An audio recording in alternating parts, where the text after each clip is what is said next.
It is time to prove Nintendo is gatekeeping their console's capabilities to drip feed their content. And look, I'm gonna prove it by turning my hacked Switch into a 3DS. I did this first by installing L4T Ubuntu Noble on my Switch and then installing the new open source Nintendo 3DS emulator called Azahar. It's the successor to the very popular Citra emulator that was infamously discontinued. Or in simpler terms, I turned my Switch into a PC basically and downloaded a 3DS emulator. And I did it this way because unfortunately Azahar hasn't been ported to the Switch directly. But however, it is available on Linux. Now, does it run well? Yes, it actually runs flawlessly, especially with a little bit of overclocking, but it still runs pretty good with just the stock clocks. The only real issue is that the Switch can warm up a bit when playing some more demanding games, but luckily the flip grip does have vents for that. And when I say it warms up, it just gets a little hot to the touch, but nothing too crazy. Now, mind you, this isn't a tutorial on how to set up Linux on your Switch, but I will link the tutorial that I watched in the description below. And also make sure that you back up your NAND properly and don't just copy and paste the files from your SD card, because that's what I did, and I had to create a new custom firmware NAND. So please don't do that, because when you do install Linux, you do have to actually format your SD card. So back it up properly in Hecate. Now, before we get into this quick tutorial, I do want to give a special thanks to Newtral for sending me my new ergonomics office chair. This office chair right here is the NT002 ergonomic chair. It's born to relieve back pain, has advanced ergonomic adjustability, and meets your all-day comfort needs, and has reliable durability. So now, assuming you already have Linux on your Switch, I would start by setting up your Joy-Cons. For your Joy-Cons to work inside Linux, you actually have to go into Hecate, NYX settings, and push dump Joy-Con BT.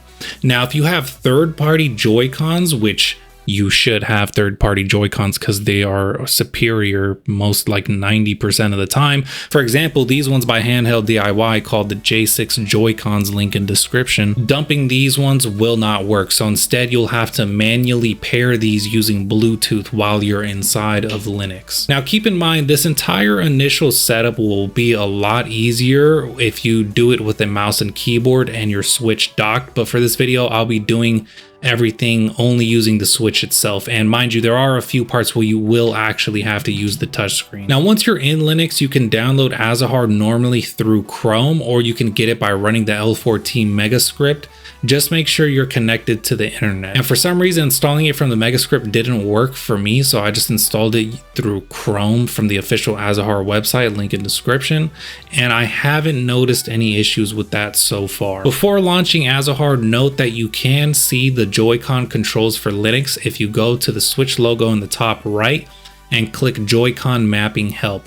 The main thing you need to know though is that the right trigger acts as the left click button. Now after that, go into settings, appearance, behavior, and under show the menus for a window, turn on in the Windows title bar, and then under menus visibility, turn on always displayed. Now go ahead and transfer your totally legit 3DS games from your computer to your Switch's SD card into any folder of your choosing, and then once you're back on the Switch, open up Azahar and let's first configure the controls. Go into emulation, configure, controls, and then hit the capture button to switch to gamepad buttons. Then use the touchscreen to hit auto map all and push any button after you hit OK. Note that the A, B, X, and Y buttons will be flipped, so those have to be configured manually. And then make sure to hit the capture button again to get back into keyboard mode once you're done with that. After that, double click on add new application directory and select the folder that contains your 3DS games. Once you do this, it will list your games with the proper titles, icons, and even show the compatibility.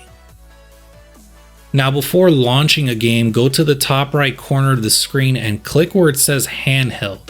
You're going to want to switch this to where it says 6 Perf OC All, which stands for Perfect Overclock All.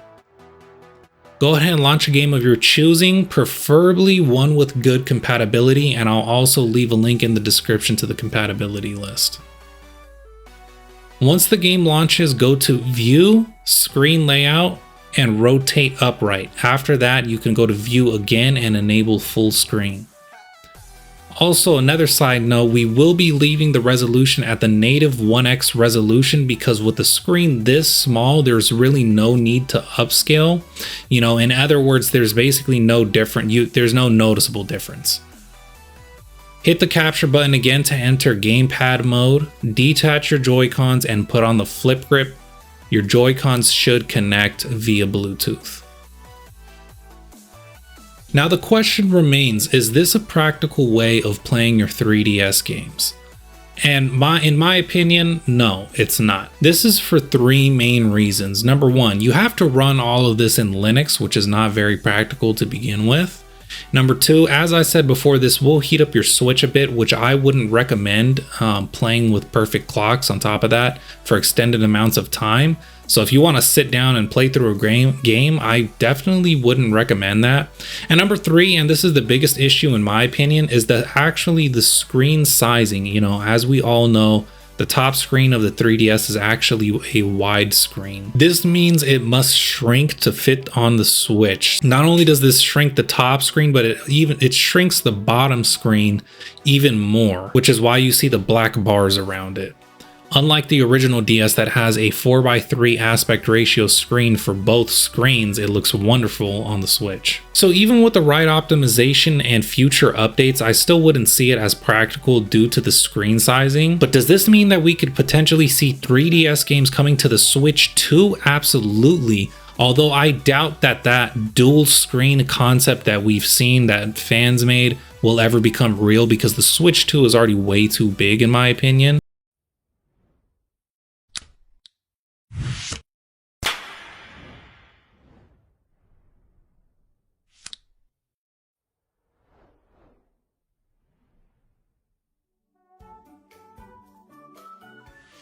But this is a way Nintendo's also able to stay relevant through its controversy of the things that they are too lazy to do.